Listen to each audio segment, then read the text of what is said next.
Ismaaciil Ibraahim Axmed waa maamulaha shirkadda xawaalada lacagaha ee World Remit. Toddobaadkan ayuu ku guuleystay inuu noqdo qofka madow ee ugu saameynta badan dalkan Ingiriiska. Ismaaciil waxa uu yaraantiisii ahaa geel jire. Mar dhaxana waxa uu noqday xoogmaal iyo shaqaale beereed. Maxamed Xaraare ayaa uga sheekay noloshiisii markii uu dalkan Ingiriiska yimid iyo sida uu waxa uu doonayo mustaqbalka u qabto. markii aan waddankan imidna shaqadii ugu horeysay ama shaqooyinkii ugu horeeyay qabtay waxa kamid ahaa inaan ka shaqeeyo beero aan guro midhaha bahalkan strawberry la yiraahdo oo tamaandhada kala ah oo ahayd shaqadii ugu adkaydan waliga qabto waayo waa shaqo maalintii oo dhan foorarayso oo aad marka bahalka la gurayo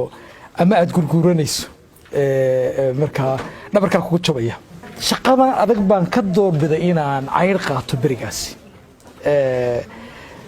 marka dhalinyarada maanta iskuulada iyo jaamacadaha ka soo baxa ee u haysta ceeb shaqooyinka noocan oo kala waxaan leeyahay cisiga iyo sharafta waxay ku jiraan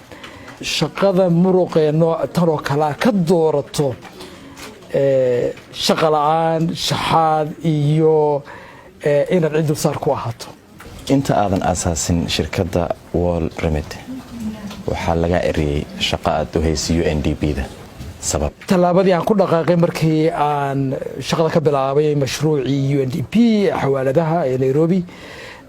taasoo musuqmaasuq baan ka jiray marka dadka qaarna way ka qayb qaateen musuqa qaarna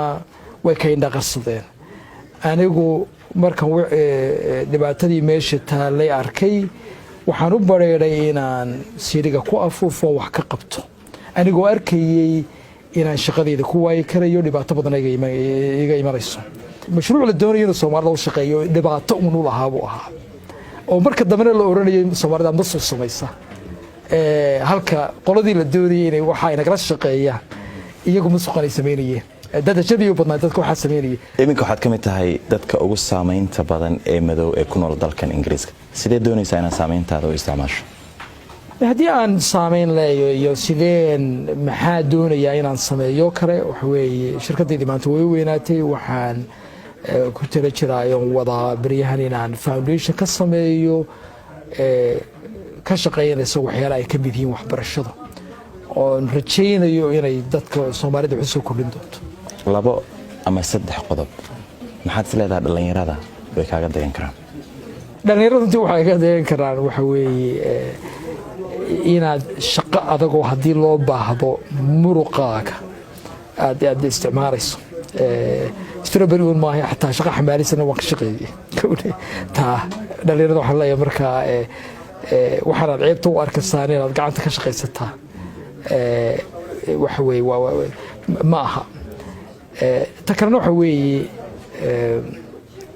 xaaraantii xalaashu yaray sekina kaani ha ka fikiruna maxaad maanta qaataa